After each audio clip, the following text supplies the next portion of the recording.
I think it's insane that like these days now you can pay to go on retreats to like take a break from being on social media and being on technology when it should be the other way around. Well, social media is the biggest oxymoron of the 21st century. It stands out when you take a break from your phone. You know what I mean? The treat was you got like a little moment on a phone. Now the treat is like, oh, I can breathe. I'm not on it. Snapchat was big. This man had streaks. This man had loads of these fire symbols. Like hundreds. I just look half back, a Dublin. I'm like, what the hell did any of that mean? I don't talk to any of these people. I think that's the one thing that's strange is when we're all like 80.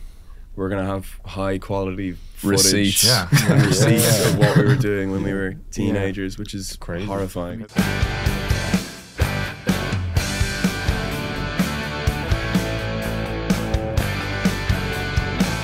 Welcome back to Spin Magazine's Lip Service. I'm with the members of Inhaler. Hey guys. Hello. Hello. How are you doing? Hello, lads. Yeah, how are you doing, lads? Sure. Doing all right. How was last night? See Here Now festival? It was more like yesterday lunchtime. Okay. But it was still great. Awesome. Really nice crowd out there, and Asbury Park, obviously, like we know the history of that. It was cool. Also The Sopranos. Yeah. Which we know that scene where he's having the mad dream on the beach. He's talking to the fishes. Oh right. Yeah, he's talking to the fishes. Yeah. So one of my favorite shows. Oh yeah. I mean, everybody. The $1 million question is, did you meet Springsteen? So I know you did a video about this fake Springsteen you saw like in Venice. Oh, what was that? Did you actually? Yeah. Did you get to meet Springsteen? Oh, we didn't know. Not yesterday, no. Do you know Danny Clinch, who does the festival? Oh, I met him yesterday. He's great. Yeah, lovely guy. Really nice guy. And he said he was like part of the organization. So thanks for having us, Danny, if you're watching that. Are you fans of a lot of bands that played? Lenny Kravitz played, Roy Lotus played. Yeah. You fans of some of the bands that played? Well, we all watched LCD last night, which was kind of like, felt like we went to our own version of Stop Making Sense or something. You know, they're just such an incredible band. I loved them for years, and so good to finally get to see them. They sound incredible. Do you prefer the smaller shows or the festivals? I don't know. It's not really... like they're kind of good. You can't compare them. Reasons, yeah. I mean, at a festival you get to get off early and then hang out and watch other stuff, so that's nice. But at your own show, it's obviously more of like you know, people are there to see you and you feel a little bit safer. It's a bit more like self-indulgent almost, because you can kind of like, we know that they like the songs, otherwise they wouldn't have got the tickets. And this is actually the kickoff to the tour. Yeah. How does it feel coming back to the US? It feels great. Fond memories? I'm really excited, yeah. We love it here. And I don't know, people have always been really like receptive to our band here in particular, and we've toured the States a lot now, I think. Don't know how many tours we've done here, but like, yeah, it's not enough. Yeah, it's not easy though. Keep coming. Yeah. It's not easy at all. It's long drives. And Texas is like 6 days driving through, right? That's a tour in itself. Yeah. But I don't know, people are just super nice, and there's a real big appreciation of music here. How do the crowds differ for you, in Europe and obviously South America, Tokyo?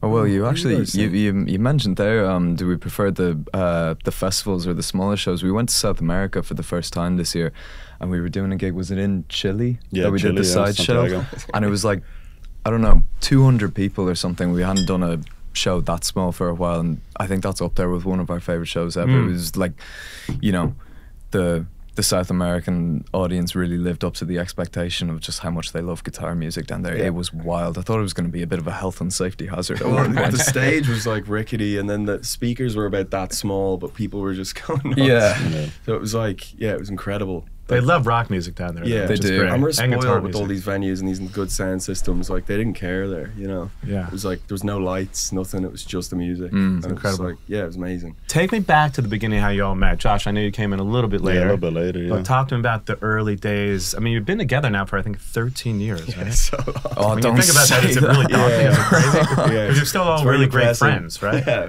Which is rare in bands. Yeah. It's true. Yeah. I hate my bandmates. No, I love them all. I also came in late, actually, technically. But Late meeting like 14 or something. Yeah, only you were late by about 4 months. Yeah, that's what I was gonna say. Only a small amount of time. But you boys started playing together before any of us. It was just an excuse to get together and listen to Poison and eat pizza, and that was kind of it. And then it became a band I'd say a few years later when Josh joined, then it was like, oh, he can actually do good for us.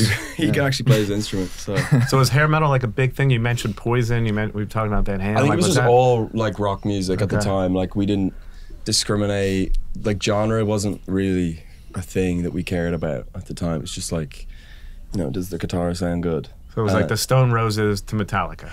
Actually went the other way. I'd say it started off Metallica. Yeah, it was like American bands first almost. Yeah. Nirvana was huge. Nirvana was massive for us, obviously, and but then Oasis, like we started listening to Oasis and the Stone Roses, and it just kind of, I don't know, it felt more like where we wanted to be or something, you know. I don't think I couldn't have pulled off like the skinny like leather print trousers and stuff. Did you go to any of the Oasis shows? Anybody? Have you had time? We went to the Dublin show. Okay. That is mental. Life-changing, honestly. We still haven't processed it. You know, Oasis is on tour right now in 2025. It's amazing. I went to the shows here. It's incredible. And you know what? They say rock is dead, but it's not dead, because ultimately 160,000 people, 2 nights in Jersey, right? It's a lot of people, so obviously it's not dead. And guitar rock is back in a lot of kids as well, though. Yeah. Especially at the Dublin show, like a lot of, that's what surprised me was, I didn't know if it was just going to be kind of like, sometimes you go to like a gig like that in a stadium with an older band and it's like it's not as alive, but that was, I guess you have to go away for 16 years to really get that effect. And the songs are so incredible. That's really what it comes down to. It's 2 years, like songs that he wrote within a period, or not 2 years, a period of 3 years over 2 albums. It's actually really annoying. It's not fair. You did get to open up for Noel, but it was sort of like these. You did 2 gigs, right? But people talk about it like it was this huge tour, but it was actually just 2 gigs. Right? We should have milked that more. You've hit the nail on the head there. That's actually fun. You'd be surprised how many times people have said, and of course you're on a big tour with Noel Gallagher. It's like 2 gigs. I think that show happened. At least the first one happened years ago. 2019. So thank you for saying that. Yeah. Did you though we would like a huge tour now. Come back. But actually, this tour would be good. Let's manifest. Yeah. Did you get to interact with Noel at all, like during those shows? Not even during those shows, but our old producer and our manager as well, Ant, is good friends with Noel. So we've actually met him a few times, kind of aside from even the band. Just kind of, I think we saw him once in Metropolis in London, and he was just like sitting down eating pizza or something. So that was kind of the coolest. I remember that being the coolest time I've met him. I know a guy that was dating Paul Weller's daughter, and he used to tell me, you know, they're really good friends. They actually go in through the back door to each other's houses. And they live like next door to each other. And he's like, they're getting back together. So I started talking about this like 2 years ago, and people are like, you're fucking out of your mind. They hate each other. I'm like, they don't. It's all for the cameras. I don't want to say I predicted it, but my friend kind of predicted it. But that's so funny. So anyway, you meet in school, and you've been together for so many years now. So again, the early days, and Josh gets in the band, I think, about a year later after you become friends or something? Yeah, about 15 or 16. Yeah, 16. I actually intercepted him at a party. We did a gig with my old Josh's old band. Yeah. And we didn't have anyone who could play guitar. So like we played guitar, but we couldn't play guitar. And then I remember like being like, hey man, we're gonna start a band and we're gonna play music like this, and hijacked the aux and played what was the song? I Want to Be Adored. I Want to Be Adored. He was like, yeah, sounds good. Completely lied to him. What were the first records y'all bought? Oh, Kill 'Em All, Metallica was my first on CD. It's so crazy because I wouldn't picture you as like a Metallica EP kind of guy. We would like stay at each other's houses when we were like 13, 14. You'd have earphones on, like I'd be in a different bay. You could hear Kill 'Em All playing through the earphones as you were going to sleep. It's like so impressive. Yeah, he used to blast it. I was going to say, I don't know why. It just rocked you to bed. Inner turmoil. Yeah. Maybe. Was it all like a mutual love of the Stone Roses that you decided, hey, we need to start doing this? Other than being friends, because early on it was just more of a friendship, right? Maybe, I think so. I think it was a band as an excuse to hang out first, I think, probably. There was never really like a natural direction because we did start so young with no expectations. So we kind of were just like Nirvana and Metallica we just like listened to, and then we'd eat food, and then we'd begin to just like think about maybe writing a song, and then we'd write some songs. Then Josh joined, and then by then to this day, I swear we still haven't been like, we're gonna do this.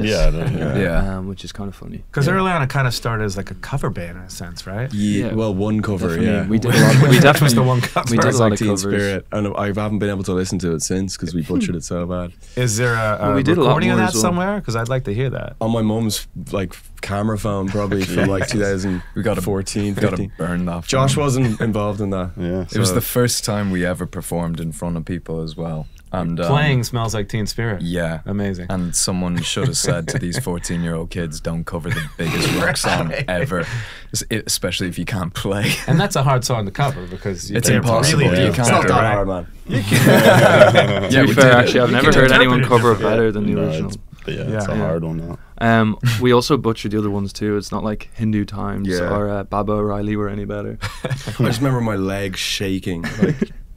Like hello. Yeah,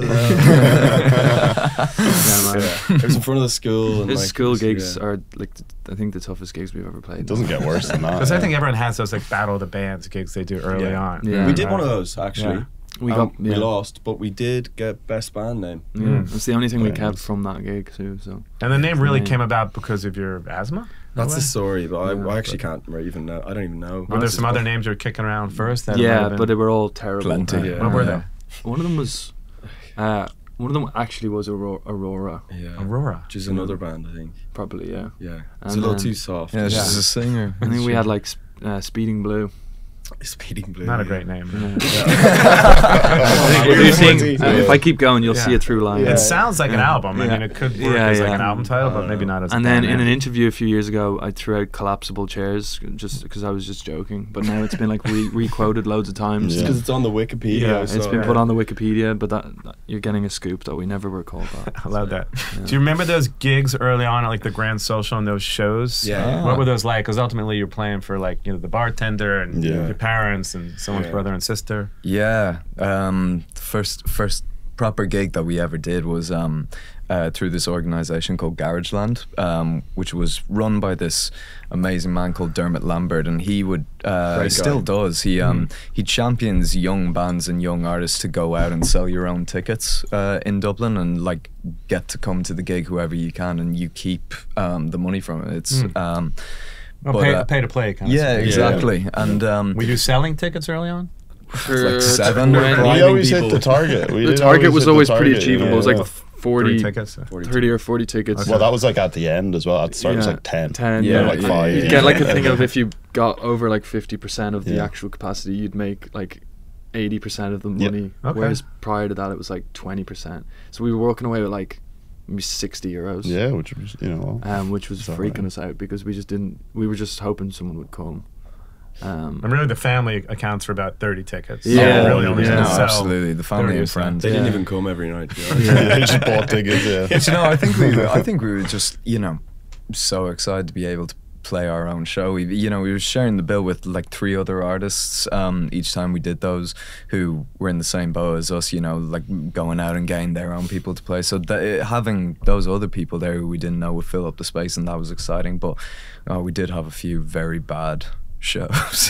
for But sure. you met such interesting, like strange people at those shows. Like, do you remember backstage at the? The first Grand Social, Yeah. and one of the. Well, he wasn't. I wouldn't even call him a promoter now. No, I think I don't know who he he may have was. just Just one walked of his in off the mates. I street. think he Yeah. just bought a yellow jacket in some shop and He started walked telling in. us about all these like sex clubs and Yeah. stuff, and we were like 17, 18. You're like, I think this is an inappropriate conversation. Yeah, exactly. We were like, oh great, is this what this business entails? Yeah, we did have to sneak Rob through the back door of the venue at the first gig because we were all underage, Yeah. but we just like played it off that we were.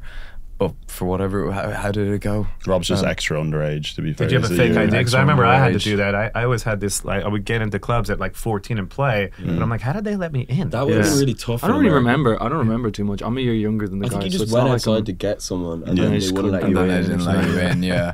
No fake IDs? That wasn't a thing? Or I had one called like Barry O something that I used for ages. And he had like a shaved head, the guy, and he looked just like me if I'd had a shaved head. So I always had to be like, growing the hair out in school, people won't let me shave it and stuff. But fake IDs aren't really as huge a thing in Ireland because it's 18 as opposed to 21. And was there a scene there? Obviously, so many incredible bands. I mean, Thin Lizzy is one of my favorite bands of all time. But was there a local scene there? Obviously, there's so many great bands now, too, Fontaines and tons of other bands. But locally, when you were starting out, I'd say, like, I remember Fontaines were just starting out. Yeah. When we started, we went to the Workman's and met their manager Trev, who was very nice to us, and I remember him like talking about them, being like, "You've got to listen to these guys." Just started working with them; they're amazing. Yeah. And then the Murder Capital as well were around at the time. But I'd be lying if I said that we were part of that scene. I think Yeah, we were just a bit We were young. too weren't young, we? yeah. I think we were a bit young. Even still, I'd say they would have said the scene was a bit strange at that time because there was less bands. Like they were kind of like, do you know what I mean? There wasn't a lot of bands like headlining those venues that we would go to, except like Shame, and then English artists started to kind of catch fire over here.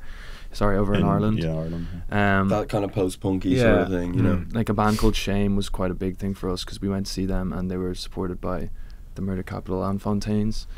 At Tivoli Theatre, which is shut down now. But, so like we were kind of like, we were grabbing at things because we were that bit younger and we wanted to kind of be inspired.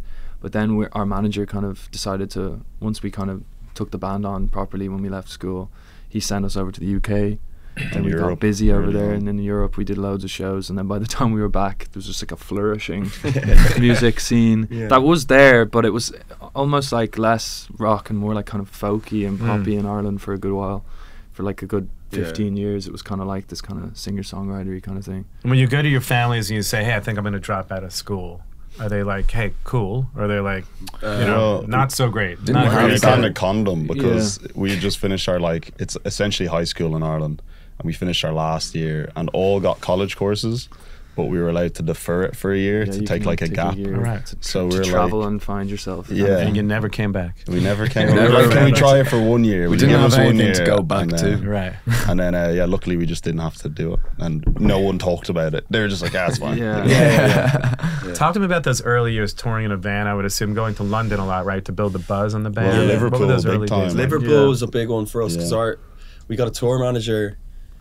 We actually, we toured a lot, like, without management or anything like that, or without a label, and probably pissed a few managers off and promoters and stuff because we didn't know the rules or whatever. It was like we were just taking every gig we could, and we used to drive around in my mum's car around Ireland, and it was just really funny times, just meeting strange people, staying in weird places, but not feeling like wrecked or tired. It's funny now, like you feel way, I don't know if it's because we're a little older, but you feel way more tired in like a comfortable bus, like with a routine and like a clothes steamer than you did back then. You just like didn't care what you were wearing. Or, were there times early on when you thought we're not going to make it? It's been 6-7 years. I mean, we're still playing the same kind of venues. Oh, I don't know. A couple months ago. You're like, we're approaching that age now. We feel more like that now than we ever did during those times. I think that was one of the advantages of starting it so young, was we boys just kind of had this, like, I don't know if it's ignorance or just like a wide-eyed kind of enjoyment. But we've just always loved it so much. Even talking about those gigs makes me happy. Like I feel like those early shows where we did play covers and we snuck into places was definitely the best. You can't recreate that. If you could bottle it up, you would. Yeah. Because in a way, when you're younger, you have no fear. So it's almost like, something no shame. No shame and no fear in a way, right? So you never thought for 1 minute, we're just going to keep doing this, but never got discouraged, I guess, in those early years. I think if we started doing it now, it'd be a lot tougher. I think with us, we were lucky that every time we'd finished a gig or had done the next step in whatever we wanted to do, there was always something else around the corner that we were aiming towards. So we never really plateaued until probably now. I think now. Until today. How does it feel watching the crowds grow? You're on your third record. Obviously, the crowds keep getting bigger and bigger. This is a phenomenal new record, which we'll get into. Thank you. How does it feel just to watch these crowds expand and grow and the tours get bigger and bigger? I mean, you played arenas now, things that you probably never thought when you're playing for 5 people early on that this would happen. Feels amazing. I don't know. It just feels. It's not. I think a lot of people think that it just kind of happened for us, like, and I think we worked very hard for a long time. So it does feel like a steady increase rather than like all of a sudden we're playing these massive jump. Yeah. So I don't know. It's hard to kind of describe that feeling, but Yeah. Feels lovely. I think we'd need a lot of time off to give you the proper answer to that, just to reflect on everything that's But you really happened. don't have time off, I guess, right? Because it's time is the one thing, I guess, making this new record that you said you really appreciated, because normally you don't have that. Yeah. Absolutely. I also think we just don't jump at answering that question maybe in the most obvious way, because we feel like we can still get a lot further and do a lot more and be better.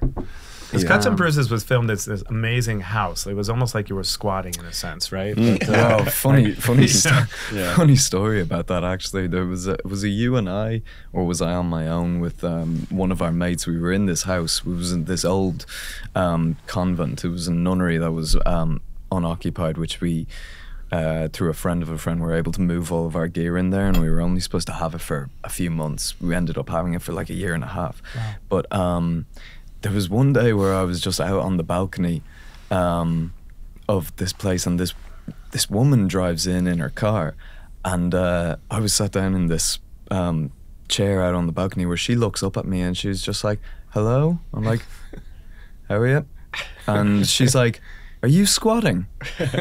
And my response was, "No, I'm just sitting down." Like, I was just not squatting. I've got a nice chair here. She was very confused, and then I, clocked exactly what she meant. We shouldn't have been there. But because how did you find were. that house? It was just sort of on the market, and they said it's I think easier it was to- like it had just been sold or something, and then like A friend of our producer Yeah. had the property and was trying to get it ready to be sold for apartments, I think. And then I don't know if it was to do with the crash or just stuff slowed down, and they were like, "Oh, there's a big decrepit building. It's not got water, and you're gonna have to poo in a bag." But Sounds amazing. yeah, and to us it was very exciting. It was yeah. incredible. And we milked. every last Crap drop of out. it. Yeah. Because there's a room where you took like bucket showers in there. It's By the true, way, man. you still- I lived in We've lived in Braid. Yeah, my hair used to be brown. and- Because you only live like 10 minutes away. But you Yeah, didn't yeah. think, Yeah. I'm going to Yeah, go but home that- and take a shower. I'll No, just do that honestly, bucket. it's a true story of I literally live about 20-minute walk. Yeah. But the Easier to take a sense of shower with a bucket. isolation and having a bit of space to play some music, I'll take a bucket shower. Yeah. Now, for that session, and did you bring in songs to those sessions, or would you, did you write a lot of the record? I think we in that? wrote it a lot there. Really, I'm not sure. But you know what? The funniest thing out of that house, I think the most important thing that we got out of it was just like friendship and being able to chill with each other. 'Cause Yeah. I swear to God, out of that record, I think we only 2 of them came Yeah. from the house, and we spent a lot of time Yeah, in it's there. true. It was more Which first Hanging out. album stuff. Yeah, well, that was the thing. We were It releasing kind it. of had a crossover in that Yeah. space in the sense of it was like just as we were pretty much just finished the first album. Yeah. So I guess we didn't write them there, but we like practiced in there and stuff. Yeah, we were yeah. getting Like before- Love Will Get You There. We did big time in there. Oh yeah, Yeah, and we we did. did Perfect Storm as well. Yeah, It was called yeah, Chromatic yeah. or something. Yeah, it was. Yeah, And the things I do. Yeah. But funnily, we moved everything into this house before the first album had even come out. So it was 2021, but I found a video like 6 months ago or something of us starting the title track of our third album in there, Open Wide. So it definitely served a lot of purpose for us at the time, other than just becoming closer and having a group to bubble with during the pandemic. Yeah, they always say you have your whole life to write your first record, and then you have like Yeah. 6 months to write your It's second so one. true. It's very So do you true. always feel pressure now coming up on a new record? Like, I've got 3 months, I got to write a hit. Yeah, I think the one thing that we've learned, I think, from doing those 3 records is just like, don't rush it out, because if you do, you're gonna be unhappy for the tour, So Yeah. I think we have to really make sure that whatever I mean, it sounds obvious, but I don't think a lot of bands really kind of do it enough. But it's just like make sure that like everything on it is like you die for it. You know what I mean? Because you might have to be playing those for the next 30 years of your life if you're happy, if you're lucky. So I think that's like what we've learned from doing those 3 albums. How do you think the sound of the band has progressed on this new record, especially, Yeah. right? Because you were listening to different things. There's a Yeah, bit yeah. of Depeche Mode and Yeah. things. There's a kind of more of a popular sound on this new Yeah, record. there is. I think a lot of that was just kind of a wanting to sort of like strip down to like the bare essentials of things, and because you listen to like the first 2 albums, I think I really love them. They're very like kind of rich sounding, and there's a lot going on, and then we just kind of wanted to do the opposite of that on this record. It's funny because I think you said that maybe Nirvana is just a pop record at the end of the day, right? Because I think actually Nevermind to me sounds like a Cheap Trick record. So it sounds like a souped up version of a Cheap Trick record. But ultimately, you don't mind being called a pop band. No. I mean, absolutely not. Like, I'm not sure about these lads. I love it. Like, I didn't think the Ramones were they just wanted to be the Beach Boys, but couldn't do it. With the Bay City Rollers or something. Yeah, they're definitely a pop band for sure. Talk to me about this new record, phenomenal record, as I mentioned, and working with Kid Harpoon. Thank you. And how the process on this record changed for you. I mean, his writing style and his producing style versus the last couple records. Well, I don't know. I mean, it's very fast moving, working with Tom. Like, you don't stay on an idea too long at all. Like, you literally would do like 4 takes, maybe max or something. Maybe if it was vocals, you do 8 takes. So it happened really fast because I think we only had a month to actually like record the full album in London. So we've never done that ever. Like we've spent months, or if not like guts of a year, doing both of the other ones. So it's true. Yeah, it was very much like, if that's not happening, let's just like, if that's not done, basically, forget about it. Because I'm very lazy with the lyrics and stuff, and they always come late. And were you fans of his work with Harry Styles? I loved it. Yeah, we all loved it, to be fair. And I think the drums in particular, like, I love the sound of them. I mean, phenomenal records too, right? Like, you can't argue with how great those songs are. Yeah, and also the stuff he did with like Florence and the Machine. Maggie Rogers. I think he's also just such a great guy. Like, he's so easygoing, and you don't feel self-conscious around him or that you have to impress him or anything like that. It was quite scary thinking of like, the big like LA pop producer, like almost wearing like a suit and tie for the Zoom meeting and stuff. And he was just so lovely, and we just started laughing immediately. So were there producers you worked with over the years that you just didn't vibe with, like you vibe with Tom? Honestly, no. Like, we've only worked with Ant, the other producer, who's also like we get on with amazingly. And he's just like he's actually quite different to Tom as well. Yeah, I think their work styles are quite different, but both have really excel like in each field. So like, Ant's more like, you'd be worried that he'd like show up at the door at like 3 a.m. talking about like a drum loop or something that you have to get in and do another take. He's one of those people that every word that comes out of his mouth, you could see it on a t-shirt. He's just got lines for days that just come out, and you just think everything he's saying is brilliant. When you think about technology and where it's all going with AI, and there's actually, I don't know if you've seen it now, there's like these bands that have been created by AI. They call Velvet Sundown. Exactly, they have like millions of streams, right? Does it scare you? Do you feel like you'll embrace technology to sort of take the band to a different... it's tough, innit? I think I don't think anyone really has a choice but to just embrace technology, because it's just constantly progressing at a rate that like none of us are able to not try at least to keep up with. But when it comes to live music and everything, like we said earlier, watching LCD last night, that's not something that humans are ever gonna grow weary of, because there's sometimes where you think music is maybe sounding a little bit cold these days, but the feeling of just watching people get on stage and plug in, it's like, Bruce. We were in Asbury last night. We saw Bruce last year. It was one of the greatest experiences ever. He's definitely not using AI. Who knows? I doubt it. I really doubt it, but who knows? I just think I think it's going to make maybe like human output more valuable in a way. And the live shows aren't going anywhere, obviously. Definitely not. I mean, even look at Oasis, like, it's just that there's a real hunger for that. I think it's going to make things more mundane, like the phone has made, and the internet has sort of made things a little like unromantic.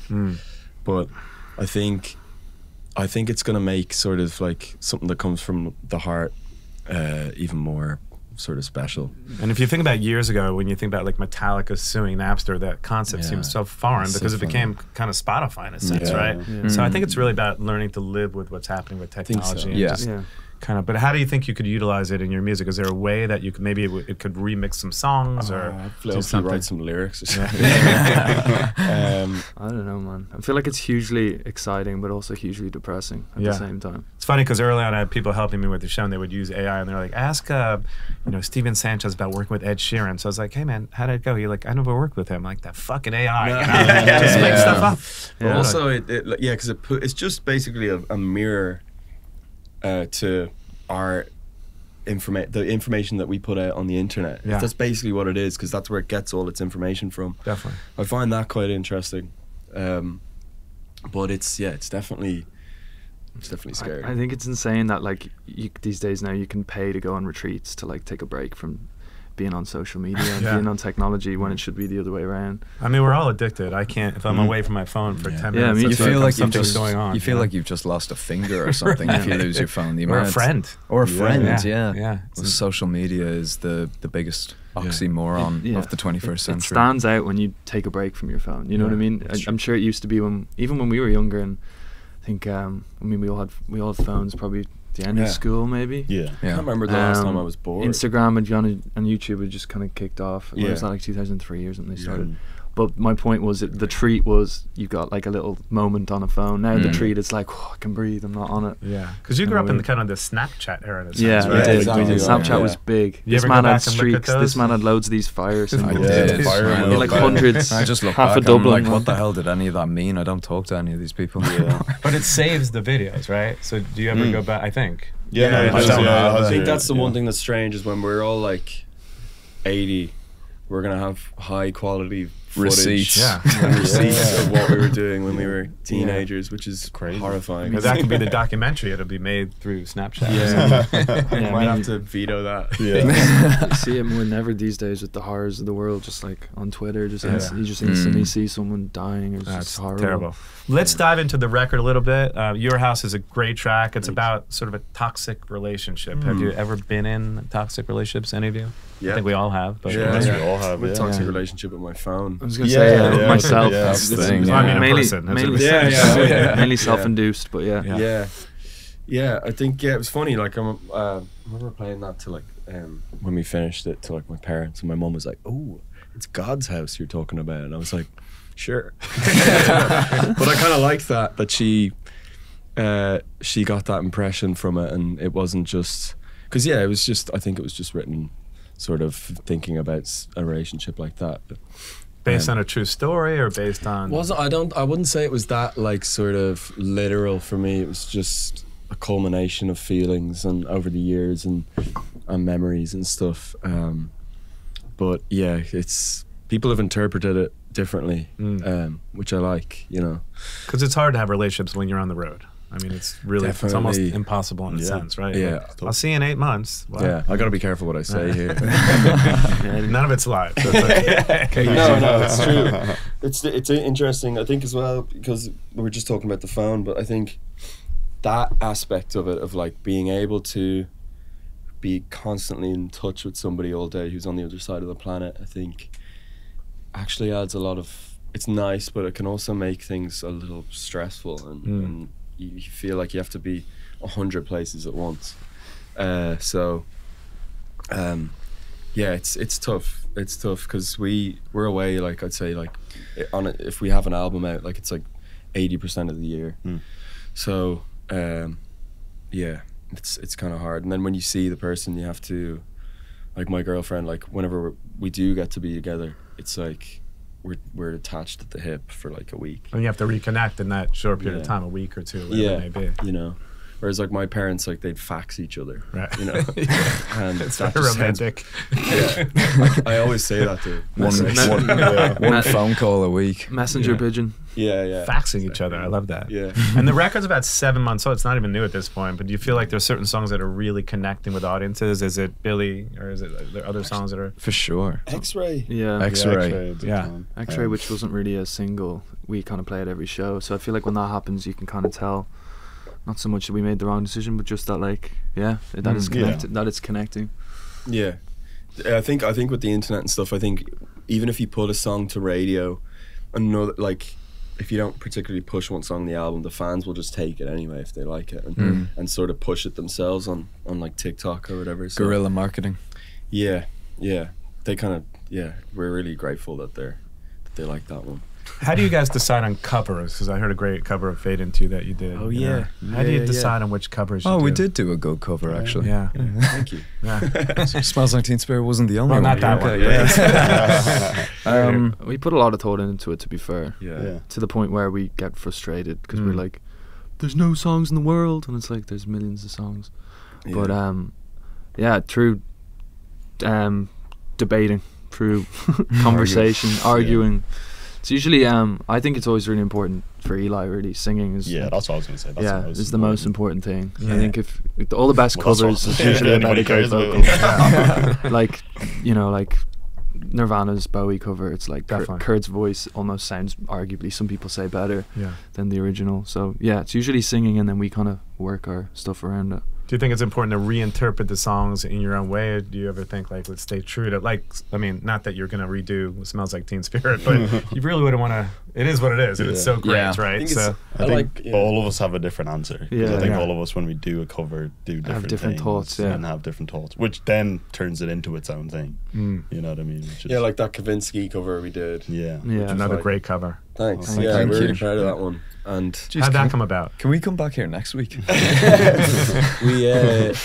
we went through like a list of songs, and then we felt that one was like it stood out to us, and then we kind of went through a lot of different versions of it, sound checking it and stuff, and then we felt like it sounded too like the original, and we wanted to do something different, and then we thought maybe we took it too far. But I think by like just conversing with each other, which is something that we maybe don't do enough, about, like, it's funny, like, we have such a great like social relationship, but the second that there's like instruments in front of us, it gets a little harder to communicate, you know, or something like that. Do you argue as a band? Is it? We used to. I feel like there's no fighting going on with this band in particular. Honestly, give us on a bad day. On a bad day, man. On a bad day. No sleep. Anybody can get in a fight, right? You never know. Yeah.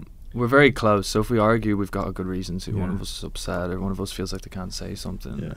But we're getting better. It takes a lot of growing up, I think, to realise you don't always have to just like fight or just like get upset. You can try and be there for somebody else, even if you don't feel good. But sometimes that dynamic and that tension leads to great writing. For sure. Yeah. I think the Oasis. So many, right? The Stones. That's true. Yeah, there's Guns and Roses, right? Yeah. Examples. Yeah. I think if you stop fighting, that's like really when it's like dangerous. That's when the relationship. You don't care anymore. You don't care. Right. We fight because we care. That's true. But we used to fight a lot more and about a lot less. Nothing, yeah. And what would you fight about? Like who's sitting in the front. And Who's sitting in this I chair? still think that's a valid argument. Even now when we get an Uber, I'm like, I just do it. I'll do it, guys. It's actually a good outcome putting you up there, because Josh is, I feel like, the most, maybe he's the kind of sensei of the group. I think it's true. He finds a kind of an inner peace that maybe I can't personally find. It's so funny because going on tour, there's so many stories that happen with bands. I mean, I just saw the new Spinal Tap. I don't know if that. I haven't seen it. Is it good? It is out. I mean, I feel like they shouldn't have messed with the original because. Man, But I was remembering that scene with the bread and the sandwich, you know, and he's putting the meat. Do you remember that scene? I've only seen it once. I've only seen it once. I think so. I remember all the hits. I remember the turns up to 11. And they're blowing up. Getting stuck on stage. Stonehenge. But there's so many stories like that on tour. Do you have stories like that when you've been on tour where you're just like, here's a great tour story because... We have had a few where we said. What's our most Spinal Tap? Remember one time we got lost in some complex trying to get to stage. That's very smart. That happened in the movie, actually. No, that's what we said. Hello, Cleveland. Yeah. It's like that video of Ozzy Osbourne, rest in peace, God love him. But there's a video of him and Black Sabbath doing their last album. He was like, I don't think Spinal Tap was a parody. Have you ever found yourself getting lost going to stage? I fucking have. Yeah, it's true. Yeah. I mean, I remember one time in Cork, early doors, we did a gig in that Cork Opera House with Gavin James. Yeah. This is like before we even had management. This was years ago. And just before we were about to go on stage, I went out the wrong door into an art gallery that was closed. The alarm started going off, and then I had to like work my way around the outside of the venue to get back in. That feels quite Spinal. Yes, because someone went to the venue going, someone's just come in from the venue. And afterwards, I had to like explain that, oh no, I had to get to the stage, and the stupid door going stage beside the door going art gallery burglary is. Anyway, I remember I once played a gig where we played before the doors were open. I was like, why would you have me play before the venue was open? What's that? We've done that actually. We sound checked. It's a European thing. Like in Nijmegen, it was like the first date of the first European tour we ever did, and there was no, everybody was in the venue, but there was just a curtain separating where everyone was. They weren't in the room. No. They weren't. They were in the bar. So they were in the bar, and then there was a door going into the venue. Right, it wasn't even a big. It was like 200 capacity. Less. Curtain in front of us, and then they were like, "Okay, you're gonna go on," and then this is just how we do it in Nijmegen, and start playing. Great T-shirt. Great T-shirt right there. This is how we do it in Nijmegen. And the door opened.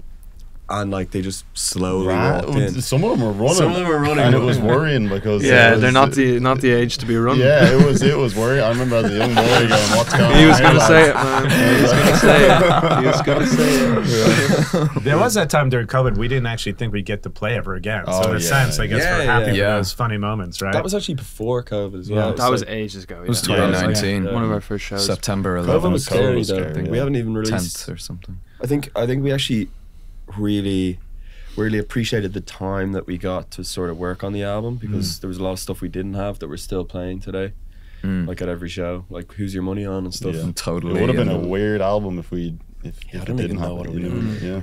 A lot of Zoom concerts going on that we don't need to see again. No, we didn't do our any press of tour. those.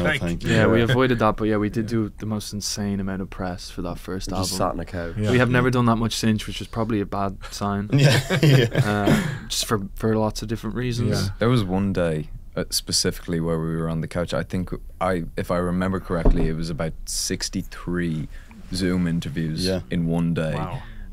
All just sat on the couch. Each interview, our answers were becoming more and more numb because our brains stopped functioning like 3 hours before. You just don't 63 is just like, so how did you make the record? Yes. It was such a funny my David Lee Roth interview. It was such a funny time because you could visit like 14 countries in like half an hour. Back to Do you know back. what I mean? Like this is I don't know, so and so from Mexico, and you're like, oh my god, Mexico, what a city. And like, we've been there once before, the culture is, and then you're like, this is from a person from Holland, and then you have to be like, Holland's very different to Mexico. It's not been, do you know what I mean? It's just so and unrealistic. Someone down the road that you just can't go and then see. someone from Ireland, who were just like, why are you lads talking weird? What's going on with the album? We're like, oh, sorry. They all have accents. Yeah, true. Yeah. Another song that really connected me on this record, Concrete. Tell me the story behind the song. It was just kind of like Blue it's Yarn. called Blue Yarn before. I don't know why. Like blue speeding? Is there Maybe that was in their decision. It was called Blue Yarn, which is funny that we called it Concrete. It's like the opposite of that. But I don't know. It was just, I have really like good memories of writing that song together in our space, and I don't know, just really reminds me of home. And I think we were kind of, a lot of the album is funny because there's a song called Still Young on it where I'm like complaining about getting older, and even now I'm like 26, I'm like, what are you crying about? You know. But I think it was a lot about like, just I think when we tour and we go away, we come home and we find that all our friends have moved on with their lives, and we're still like children. Like we don't really have to grow up in this sort of business, and I think that's great. But just kind of seeing, like just seeing that is quite mad, you know. Like, and then people move away, and it's not really the same, you know. And then the song was sort of like a response to that, and maybe not wanting to get older, and I don't want to like. I think as you get older, things become quite concrete and too solid, and I think that scares me a little bit. Is it important for you to still live in Ireland? Do you think you could ever see yourselves moving to like LA, New York?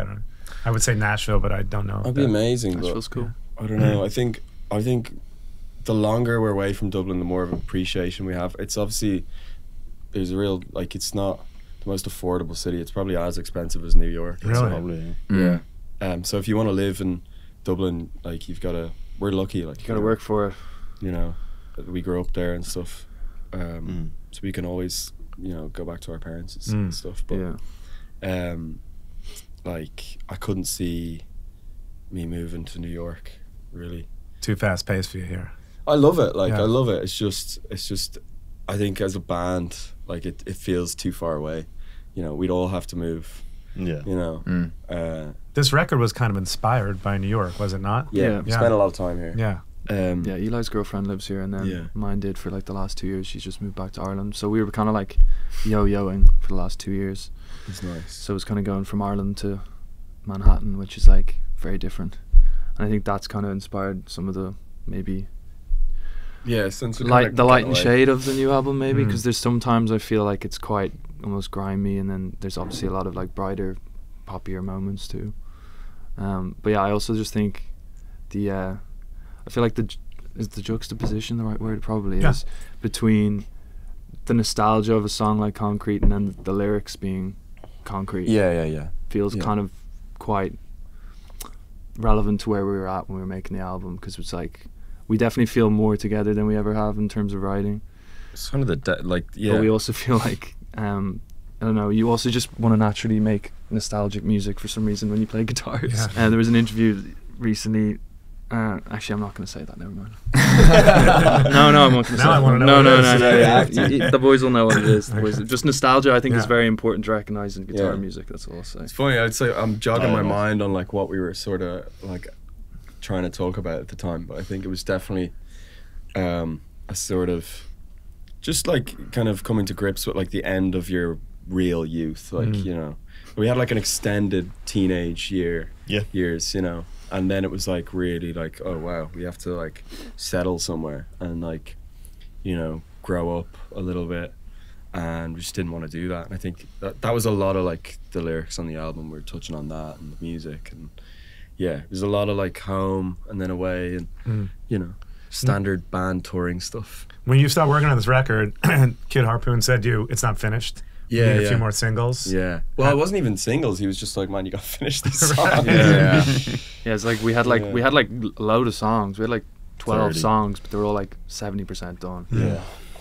Which Yeah. is pretty high, we thought.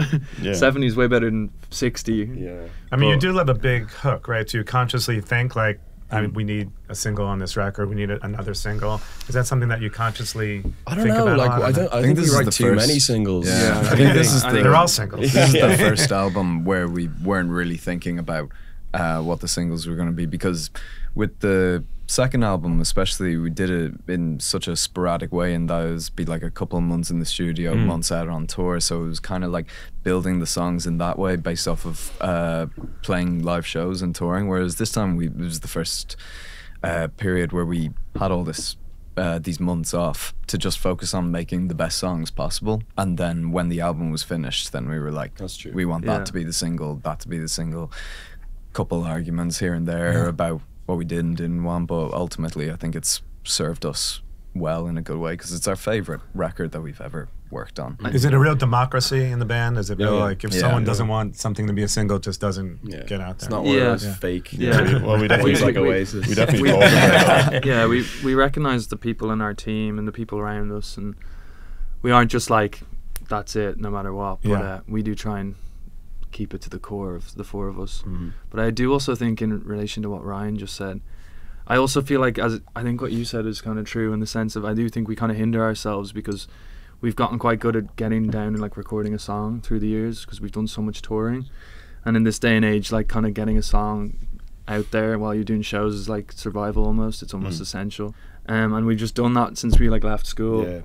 And I think we just need a lot of more work put into creating a record, which is what we got closer to on this one, I think. Because it is a craftsmanship. There's like a very much an artistic value to it that I think we need that kind of space to be able to get better at. I think we're only kind of realising that as we get older, if that makes sense. Yeah, and what are you excited about this tour coming up? I mean, literally kicked off yesterday.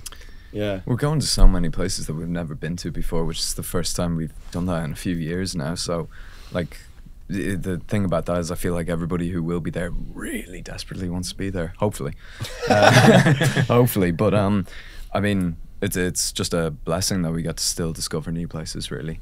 Tomorrow you're at the Paramount, I think. Yeah. It's actually where we grew up. No way. Yeah. There you go.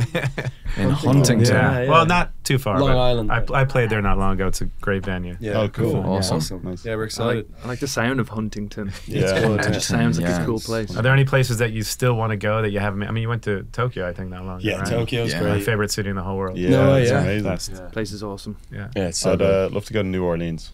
Yeah. I've never been there. Never played there. Never Never. played there. We got Interesting. really close, but yeah. New Orleans. New Orleans, sorry. No, it's good. I said Louisville the other day. Louisville. We got some pronunciation differences between us and the US. Yeah. For better and for worse. Yeah. What's another good one? Tomato, potato, potato. I'm sure there's a lot of things I say that you'd be like, what the fuck? No, I did you just say? I think Not yet. no, not at all. I've been not in the keeping slightest. an ear out. Yeah, we've been keeping an ear No, out. your Irish is great, man. Yeah. So New Orleans, and then any other place that you feel like you need to. We were actually going to go weirdly to Kiev Oh, yeah. Oh, wow. in 2000. We were actually going to 22. go to Kiev and Moscow. Yep. And it was like I think it was a On the one week tour, or maybe yeah. a month Yeah. before. a month before it all The war kicked kicked off there off. and Yeah. stuff. So, I don't know. I think those places would still be on my list. Yeah, But, I'd like to go to Africa at some point. Yeah, Too. it'd be amazing. So Great country. Yeah. oh yeah, Korea. Well, like I I'm don't jo- mean. I'm I just joking, mean. I'm joking, I'm joking. I don't know. To be honest, Yeah, I said yeah. Africa because I don't know specifically what country I'd want to go to. Sure. I'm pretty. I don't have the knowledge, but I know people go to like Morocco. But I want Yeah, to that'd say be more nice. than just going. You know what I mean? I don't Yeah. want to just pick a holiday spot. I want to go somewhere that's. We should go to the pyramids in Egypt. Yeah. That'd be fun. Uganda's meant to be cool. I just want to go to a trying- desert island and disappear for a while. That could happen. It could happen. Yeah, man, go for it. That could happen tonight. Yeah. Free My will. bags are packed. Have you ever heard of Staten Island? You don't want to go there. I actually just went there for like the second time ever. Yeah. It's not great. Staten Island? It feels like everything is like from the 70s. Nothing has Yeah. been redone since like 1975. I think I was born in the wrong decade. Maybe you're from Sometimes there, it might Chris. I suit don't know. me. I don't. But That's it's so all funny. like there's a great pizza place there, Joe Pat's. Yeah. Yeah. Other than that, I don't know why anybody else would go there. Yeah. Well, Damn, Sorry that for was anybody so- listening. Hey, I'm look, just first shouting on out my we list. we had that thought, and we're from Ireland. We know that that's just kind in of the a culture, joke. yeah. Yeah. Yeah. Similarly, Feel bad. like Ohio gets bashed here quite a bit. Am I right in Ohio? saying? Yeah, I've heard Yeah. that. Yeah. Really? Yeah. Yeah. We've had Yeah. some great gigs in Ohio. Yeah, we Probably, have. yeah. Yeah. What was the thing they say? Someone told me to say something on stage and it went off. It was like OH something. Ohio? Let's not OHIO. OH. Hello, Cleveland. Yeah. Hello, Cleveland. Hello there Oh, tonight, yeah, guys. Yeah. Cleveland, Yeah. It was like, no, it was, are you having a good night tonight, guys? And it went off. Yeah. No. We do this fun thing at the end of the show, and we talk about these top 5 lists. So I would actually, in furthering this conversation, because you guys have traveled so much, your top 5 cities you've ever been to, ever. You've traveled to a lot of places. Man. One each. Starting and with then number 5, One I each, guess. and then a Yeah. unanimous. Or Is we that- can- yeah, how or do we you- just how do do you it. wanna You do do it? it. Are we- unanimous? are Starting we- with number 5, you know, the number 1 being the best place Okay, you've ever cool. been to in Yeah. your life. Number 1 being the Number best 5. place. Number Oh. 5 on that list. I'd put a South American city there. Down in like Is that number number 5 five? area. Just on the list. Oh, on the list, I'm yeah, thinking okay, we yeah, just yeah. throw out the. And then might take a rearrange them. Yeah. It's a democracy. Yeah, that's a great idea. I'd Throw put 'em out, Sao rearrange Paulo them. up there somewhere. Yeah, Sao Paulo was great. That was What cool. do you guys Sao think? Paulo is Yeah. number 5. And why? Yeah, why not? Yeah. I would say Um, so. We were just there. We've only been once, so I think it would be unfair to put it any higher. Yeah, yeah, fair. I like that. Do think, but you know, it's fire in those people, like not just Brazilians in general. South Americans are just so friendly yet so like much. I don't know, There's a lot of scary energy. as well. Yeah, it's just yeah, it's a yeah. great thing to witness. And again, they love music. I just had Lady Gaga's band in here the other day, and literally it's the biggest live concert of all time. I think they played to something Wow. crazy like, I don't know, a couple Oh of people yeah, or something. Yeah, on the Yes, beach yeah. in They Rio, love was music. it? Yeah. My girlfriend went to see her in LA last month, and she said it was the greatest gig that she's ever been to. I was That's like, incredible. cheers. Great show. So number 5, Sao Paulo. Yeah. Yeah, Yeah, why not? why not? Yeah, Why I not? like Let's that, do yeah. it. And then, Number 4. oh man. I think Where- somewhere on the list we do have to put New York. I think. Yeah, I'm not mad at that. Not mad at that. I'll take that. What is it about New York? I mean, other than the pizza, which Honestly, you the- guys like. Transportation. Dumplings. Yeah, dumplings. From he loves. Chinatown dumplings. Is there a spot there that you like? Because I always There's go a there and spot that I don't tell anyone about, and then there's a spot I tell people about. Well, now you might as well tell the world. 'Cause now we've revealed the- North Dumplings pretty good. It's pretty close to the where we're staying right now. It's kind of just we keep the between other one east, secret, and do we? I'm keeping the other one secret. Sorry, The other one's a secret. It's continuing yeah. Off camera. cool. You can tell me. I will Yeah. absolutely. Um, So go on then. New York 4. yeah, New York We 4. just have to make some decisions. I think Manchester and Dublin should be 2 of the 3. What about Liverpool though? I was gonna say Liverpool for the people Manchester's, that we've met. Manchester's been a big. How about we go Warrington in between Manchester and and be Liverpool? diplomatic. That would piss Right, I'm me off. confused. I just think, wait, what's the middle Settling ground? on- The whole of the UK, though, let's be honest, because Glasgow as well. Oh yeah, no, there's so many. I think we should have to important pick cities, one to It's represent. just them all. places. It's not. Oh no, it's cities. It's Yeah. cities, yeah. I told you it's going to. I think Manchester for influence, but then we have the Beatles who just completely ruined that point. I mean, if you want to throw Liverpool in there, no one's going to be mad at it. We could do both. The Beatles. We could just do Liverpool's both. up I think there for we me. I've spent more tie- time in Liverpool. Yeah, Okay. Yeah. Yeah. it's So- just some So of number the. 3 is a tie between. Manchester and Liverpool, please. That'd be Okay. amazing. Yeah. All right. All right, cool, yeah. Cool. Are we gonna put Tokyo second? I would. Yeah. Yeah. That was cool. Now, tell me about Tokyo because you just went there, right? It's just an outer body experience, I isn't agree. it? You know, we've been there 3 times now, and it's just you never lose that feeling of like you go there and it always feels like it's your first time. You know, Feels like you're in Blade Runner. Yeah, that's, I feel that's like exactly what I that's the said. style of it, First yeah. time we went was in February 2020, so like weeks before the first lockdown happened. So we got in and out, pretty good timing. But I don't know. I'd put that as second. I would. But what the hell is? I love how like it's like a 24/7 city. Like there's just always things going on. ramen. The 7-Elevens, right? Yeah. I mean, like, Yeah, it's. who else is eating at a I 7-Eleven? know, We don't yeah. even have 7-Elevens. Also, in you Hull. can have like a Oh, great yeah. meal there. Right. In It's like a Tokyo. gourmet meal. Here you have So, like a yeah. big, I believe they're called glizzies. Yeah. big hot dogs. All right. Big hot dogs. But Glizzy. yeah. I guess number 1 is what, home. Yeah, It's gotta be Dublin home. for me, yeah. Special shout out to Belgium. Special shout out Yeah. to the Netherlands.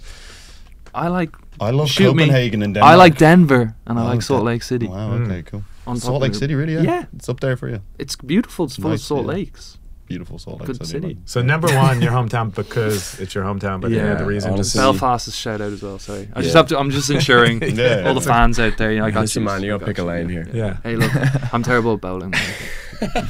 Mega. because your connection to the city, obviously. Yeah, I think it gets better the more you're away from it. Yeah. Weirdly enough, I don't know. It's just you have more of appreciation for it. You know, it's on a sunny day, Dublin, like There's nowhere else you'd rather be in the world. Ireland in general. It's the best place on earth. Speaking of Ireland, your top 5 Irish bands of Oh, all come on. time. Okay, this will be. Are we easier. going 5 Yeah, down 5. You know, again? number 1 being the best. Yeah. Oh. Should we go 1 down this time? Or Yeah, okay. Go either on. or, either yeah, or. Yeah, I like that. Because it's easy. Because we just put Tin Lizzy maybe. Tin Lizzy is I'd put first. Tin Lizzy number I 1. love Okay. Tin Lizzy. I don't think have enough I Tin don't Lizzy. think my dad would be mad about Yeah, that. no offense, Eli. I I feel- got veto. Yeah, I'm in the fifth on that one. So we started with Tin Lizzy? Easier way to do this is just naming the bands better than you two, Oh, or at least that we like Oh. more, and then yeah, you go ahead, man. you two would be second for me, but Yeah. I also think the Cranberries. Well, we're really jumping ahead. Which one was number 5? Because we're Sorry, Okay, if you want to do okay, that, let's start okay. number Okay, That's number- harder. trying to though. give some number- structure here. Yeah. Number 5. I'm going historic, by the way. I'm not Yeah. going any current I ones. agree. Just Yeah. to, yeah. I hear you. I feel like yeah. it might make it easier for it's us as tough. well. I yeah. think So many. it might not be a group decision on this, but I love the Boomtown Rats. I just like they were a special thing for me growing up. It was one of the first gigs that the 3 of us went to that's together. That was pretty influential, but maybe that's not a collective. They're not getting in ahead of you two. I'm gonna say I'm not, No, we're I'm at not 5. allowing it. I'm gonna Oh, say Aslan. Aslan number 5. Yeah, Aslan. Aslan, Aslan. Number okay. 5. Cranberries, Yeah. 100% have to Yeah, be. yeah. Why My Bloody Valentine though? Well, he's Northern Irish, isn't He's still Irish. he? He's Still still Irish. Irish. But like, no, but I hear No, you. yeah. I hear you. I hear you. I'm thinking like classic fucking. You might- rock, you might end know the what I band mean? here. Like, I'm shutting up now. I'm letting you guys do I this. think we're on 4, but I'm not sure. That's No, no. tough. Yeah, sorry. Ah, Okay, fine. so- Aslan Aslan 5. Aslan 5. Cranberries Cranberries fourth. 4th. I would say Cranberries. Yeah, sure. And what we- makes I would these say bands- Cranberries third. Are we talking Okay, yeah, bands yeah, or yeah. can I we would say put you two singers second, in Tin Yeah. there? Lizzy singers. first, Yeah. and then we Okay, just we need can a do fourth. singers as well, not That's what I just said. bands. And what makes these artists so special to you when we talk Ooh, about them? Sinead. If we can do singers, if it's not So bands. for bands. It is bands. Yeah, I think Yeah. we should stick to bands. Okay. Okay. Oh, the Chieftains or the Furies. Or the Wolf Tones. The or Wolf the Tones. They're Dubliners or incredible. any of The those. Dubliners. Dubliners. Yeah, Dubliners. Actually, the Dubliners we gotta put maybe 3rd. Yeah. This is going to be a 19-person list on this. Yeah, you're just adding up the numbers. We've got Aslan number 5. Okay, here we go. Yeah, we'll just and then lock number in. 4, will we go to Dubliners, or do you want to go with the Cranberries? I think Which one? Cranberries number 4. Yeah. Okay. Then the Dubliners number 3. U2 number 2.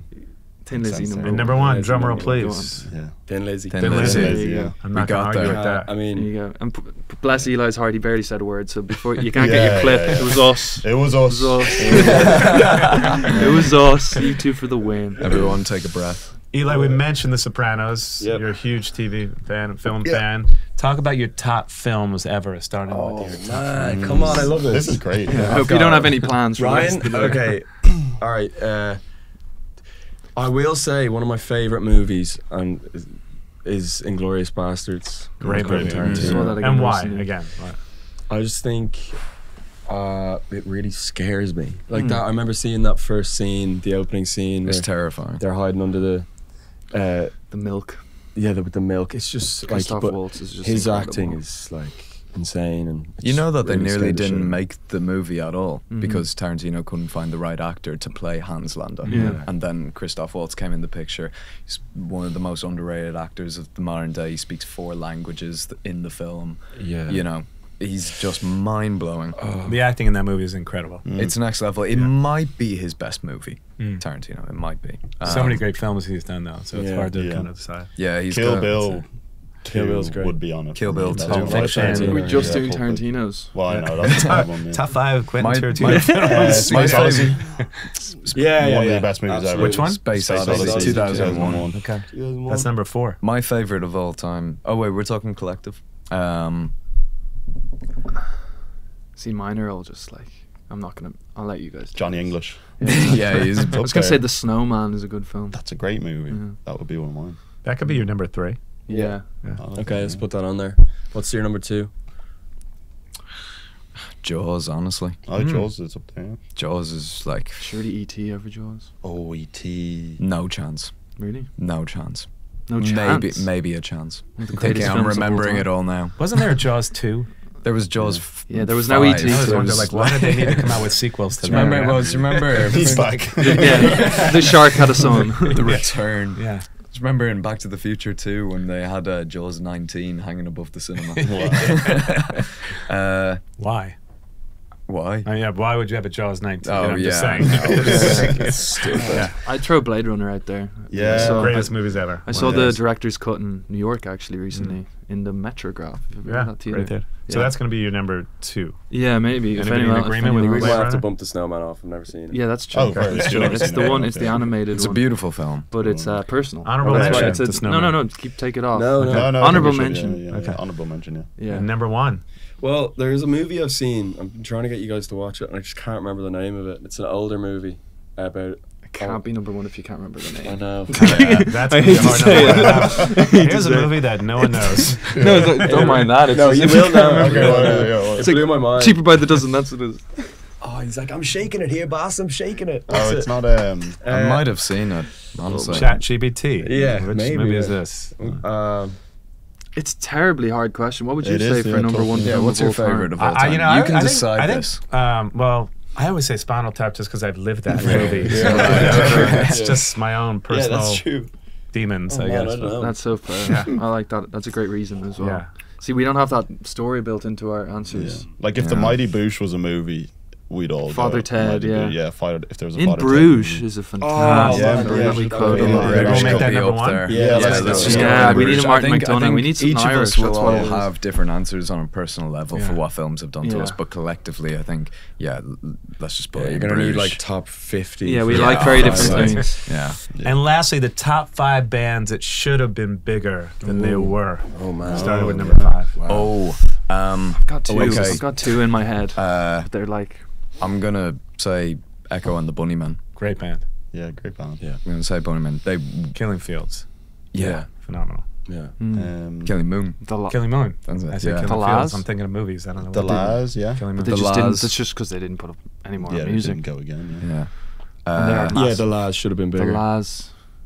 the Sex 'Cause everyone knows Pistols. the Laz just Yeah. from No, one that song. I mean, their They're rated influence. enough. Their influence is Um, pretty it's a weird seismic. one, but we love the band called like the Eagles, but it was spelt like Seagulls, just minus the S. Oh yeah, And I never heard of early them. on, Oh, they're good. They were amazing. Yeah, they're really good. But they just had to stop, unfortunately. But they were Amazing. They're very obscure, unbelievable. no? Sorry? They're kind of obscure. Yeah, I think. kind of. From Yeah, Leeds, yeah. like- From Leeds, Kind of yeah. kind They of sounded really a worth bit like listening The to. Cure. Yeah. Really cool. Palma Violets were a huge Yeah. band for us. Republic of Loose. Republic of Were Loose. amazing. Really Great good. Irish Where's band. the top 5 going? Sorry. Yeah, we're chucking them out just there. bring it back. Reel it in, guys. You have to, yeah, we have to know what we're so we gotta ordering. put this together. What's number 5? Maybe let's go to Eagles. Number 5, keep them. I think so. Eagles, okay. Number 4, someone said the Laz. I think Echo and the Bunnymen is fair. Okay, that's Echo and a the good one. Bunnymen will go 4th. 3rd, Republic of Loose. Republic of Loose. Yeah. They were slapped on. Well, they actually weren't. They were really big at the time, Yeah, but they just. but they could have. Yeah. It's different, like if a band like threw it away themselves, though. You know what I mean? I don't Rather know. than, I don't know a lot about their I don't know what happened situation. with Yeah, I that. don't know. Yeah, I just know that none of our friends know them, and You're talking they about should. the Laws. No, we're talking about Republic of Loose. Republic of Loose. We're going all over. I the just place. know that we love them so much, and like our friends don't know them. Do you know what I mean? That Because like feels the like a good way to lads, judge they it. had like your man made like one amazing album, and then just like he just quit. Yeah, Yeah. I And do that- agree. and that It's a bit of a song is grey area. massive. Yeah, Mm. I agree. I agree with that. We're on number 2. Okay, a little. Sorry. Number 2. Aslan? Yeah, Aslan would be up there. They were like. Do. I Just so many honestly, tunes. I really want to give the number 1 spot to Oasis Cool. because I think they're pretty big. they are. They aren't. Yeah. They're I think bigger, they should have been bigger bigger. now than Yeah. they ever Honestly, have I been. think You mean in the U.S.? Because they're massive Yeah. in London. They've always been yeah. massive. But I think even the US. I think now maybe people are discovering how great they were. But like You need to really, go away for 15 years. I mean, you gotta. Yeah. But like I think the music, like we love Nirvana. We loved like all. I still love all that stuff. But there's an interview with Noel where he was like talking about hearing that song, "I Hate Myself and I Want to Die," and then writing "Live Forever," and I think that it was just such an answer to like all that kind of stuff at the time. And I think even hearing "Live," that's one of my favorite songs of all time. And I think it just when I hear that, I don't hear any other music for some reason. And yeah, so I don't know. I just think they should. Can we been add a number 6? Sure. The Stone Roses. Yeah. Should have That's been your right. inspiration Should for have being in been the bigger. band, Yeah. right? So like- Yeah. Yeah. Yeah. They're just massive to us, so I don't even think of. But not in the U.S. They I never know, broke cool. here. Yeah, that's that's it's a good one. That's true. It's a That's good true. one. So I've cheated there. No, It's it's a okay. good. It's a good answer, I think. Yeah. So I really don't know where we are in this. Yeah. We've done the whole I 6. think we've at least Okay, kind of described our thoughts with this. It's all in the this editing topic. anyway. Yeah. So. Good luck with that. Yeah. Good luck with this I feel like I've entire... actually been in the band. This Yeah, this is yeah. a real It's deal exhausting, for me, right? so- It's exhausting. You know, it feels like I've, I need you a know, nap. Yeah. This is what it's like to be in your band. I love it. Well, go check out the band on tour. Stream the new record. Not even new at this point. It's 7 months old. Oh, I know. We Pleasure. We'll have to do this again soon sometime. That's all Yeah, it man. is, Thank you Would for love having to. us. Thank you guys. I Thank appreciate you it. very Thank you so much. Thanks, dude.